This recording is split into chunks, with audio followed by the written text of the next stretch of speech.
Hello పిల్లలు, మీకు ఈరోజు ఒక మంచి స్టోరీతో వచ్చేసాను. అదేం స్టోరీ అనుకుంటున్నారా? రెండు బంగారు చేపలు. అనగనగా రెండు బంగారు చేపలు రెండు పవిత్రమైన నదులు నివసిస్తూ ఉండేవి. ఒక చేప గంగా నదిలో, రెండో చేప యమునా నదిలో ఉండేవి. అనుకోకుండా నది ప్రవాహాల వలన ఆ రెండు చేపలు ఒక చోట కలుసుకున్నాయి.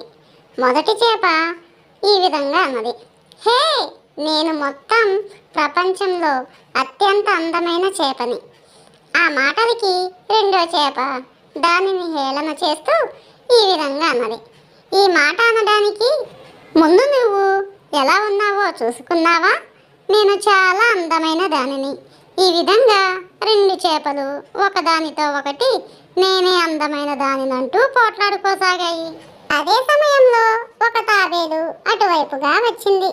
ఆ రెండు చేపలు తాబేలు దగ్గరకు వెళ్ళి ఇద్దరిలో చాలా అందంగా ఉండేది ఎవరో తీర్పు చెప్పమని అడిగాయి.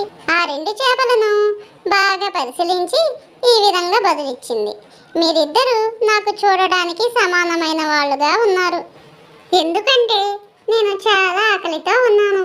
నా ఆకలి తీర్చుకోవడానికి నేను మీ ఇద్దరిని తినేస్తాను అని అంది ఆ తాబేలు. అప్పుడు కానీ ఆ రెండు చేపలకు తమ ప్రాణాలు ఇరుకాటంలో ఉన్నాయని తెలిసి రాలేదు. ఈ కథ నీతేంటో తెలుసా పిల్లలు? అనవసరమైన వివాదాలు ప్రమాదానికి దారితీస్తాయి.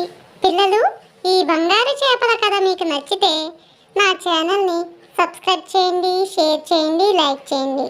మరొక మంచి కథతో రేపు వచ్చేస్తాను. బాయ్ పిల్లలు.